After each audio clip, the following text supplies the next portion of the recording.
ओम नमः शिवाय। हर हर महादेव। जय शिव शंभू। क्या कारण है कि आपके जीवन में इतने दुख खत्म होने का नाम नहीं लेते? एक दुख जाता है, दूसरा दुख आ जाता है। जीवन में जब से हम जन्म लिए हैं तब से दुखों ने हमारा पीछा नहीं छोड़ा है।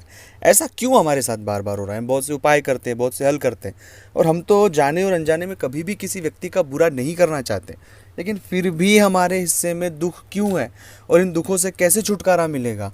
आखिरकार हमें विस्तार से ये चीज़ें बताएं, आप समझें, और इस पूरी जो घटनाक्रम हमारे साथ जीवन में हो रहा है दुखों को लेकर, ऐसा क्यों? और जब हम उन बुरे लोगों को देखते हैं, जो लोग बहुत बुरे हैं, ख़राब हैं, लेकिन उनके जीवन में सब चीज़ें बेहतर होती जाती है, हमें समझ ही नहीं आती कि ईश्वर का क्या न्याय है। और हम बहुत हताश और निराश हो जाते हैं। हमारे मन में कई सारे प्रश्न शुरू हो जाते हैं कि हमारे जीवन में इतना दुख, इतना पीड़ा क्यों है?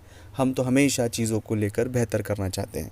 इस पूरे प्रश्न का जवाब मिलेगा, और अगर ऐसी परिस्थिति से आप जूझ रहे हैं तो ज़रूर इस वीडियो को पूरा और अंत तक देखकर इन दुखों से आपको छुटकारा मिलेगा, एक सही रास्ता मिलेगा, एक सही मार्गदर्शन मिलेगा, जिससे आपके जीवन में कई सारे सकारात्मक बदलाव आपको देखने को मिलेगा। आप सभी से निवेदन है कि चैनल को सब्सक्राइब नहीं किया तो प्लीज़ करें। कमेंट्स में भोलेनाथ का नाम लिखें। चाहते हैं अपनी कुंडली का विश्लेषण हमसे करवाना, स्क्रीन पर नंबर चल रहे हैं, आप आएँ, व्हाट्सएप पर अपॉइंटमेंट लेकर बात करें। उसका फीस शुल्क लागू है। दोस्तों, सबसे पहली बात है कि अगर आपके जीवन में बहुत दिनों से आप दुख हैं, हताश है, उसके पीछे एक मूल रीज़न होते हैं प्रारब्ध के कर्म की। इस जन्म में तो हमने कुछ ऐसे कर्म नहीं किए हैं जिससे हमें दुख आए, लेकिन बीते जो हमारे जन्म है उनमें ऐसे कुछ कर्म हैं हमारे, जिस कर्मों का फल हमें वर्तमान में मिल रहा है। तो इसलिए उस कर्म का जो पश्चाताप है वो हर एक व्यक्ति को करना होगा, चाहे मैं हूँ, आप हो, कोई भी हो। लेकिन उस कर्म के पश्चाताप में और जो उस कर्म के भाव हैं उसमें हमें इस तरह का भाव नहीं रखना है कि सब चीज़ें खराब चल रही है, सब चीज़ें बेकार होगी। इस तरह का भाव मन में कुछ भी नहीं रखना है, क्योंकि यह वर्तमान को ख़राब करता है।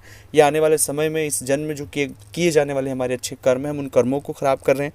इसलिए उन सभी हालातों को एक सकारात्मकता में लेते हुए, उन हालातों से जूझते हुए हमें धीरे धीरे आगे बढ़ना है। हमारे मन में कोई भी नकारात्मकता नहीं रखना है, हमें नेगेटिव नहीं होना है, तनाव में नहीं जाना है। हमें उन हालातों को फेस करना है।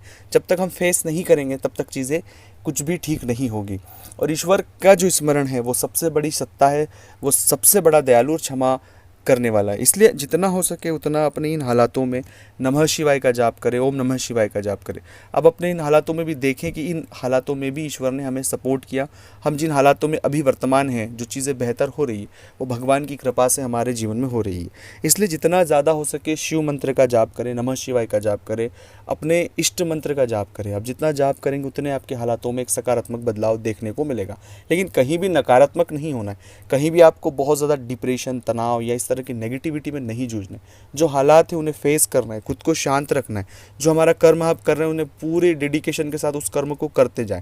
धीरे धीरे धीरे जैसे ही वक्त बीतेगा और आप इन हालातों से बाहर हमेशा के लिए आ जाएंगे। लेकिन वर्तमान अगर आप अपनी परिस्थितियों में आप विचलित होंगे, आप अपने मन को भ्रमित करेंगे, आप बहुत परेशान होंगे, हताश होंगे, निराश होंगे, तो एक गलत डिसीजन आपके जीवन को पूरा बदल सकता है।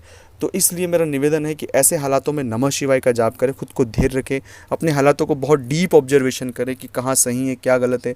जितना हो सके कम बोले, कम बोलने की कोशिश करें, चीज़ों को समझने की कोशिश करें। अपने बुरे हालात हर एक व्यक्ति के सामने व्यक्त नहीं करें। जो भी चीज़ों के लिए एक जो नया रास्ता है उस रास्ते की तरफ आप जाएँ। इस तरह की जब कोशिश आप सकारात्मक करेंगे, ईश्वर आपका साथ देगा, और धीरे धीरे धीरे जो भी दुख आपके जीवन में चल रहा है आप उससे बहुत कम समय में बाहर निकल आएंगे। अपने अंदर, अपने आसपास, अपने घर के आसपास जो भी शिवालय हो, 2 वक्त शिवालय ज़रूर जाएं। ओम नमः शिवाय का जाप जितना हो सके उतना जाप करें। आपके जीवन में बहुत कम समय में वो बदलाव देखने को मिलेगा जिसके बारे में आपने कभी सोचा नहीं होगा। तो अगर ये वीडियो अच्छा लगा तो लाइक करना, शेयर करना, कमेंट्स करना। मिलते हैं अगले वीडियो में। ओम नमः शिवाय।